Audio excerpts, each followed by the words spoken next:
ฝากรักษาลูกเต้าเด้อลูกหลานเด้อมื้อนี้เป็นวันสง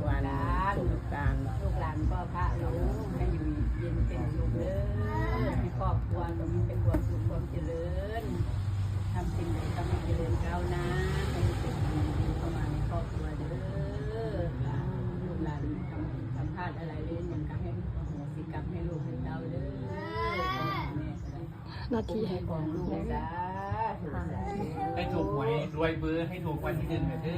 ดอย่าได้โมเดลสารรวยเบอร์ก็ได้สาธุสาธุ บ่ถูกก็บ่เฮ็ดให้บ่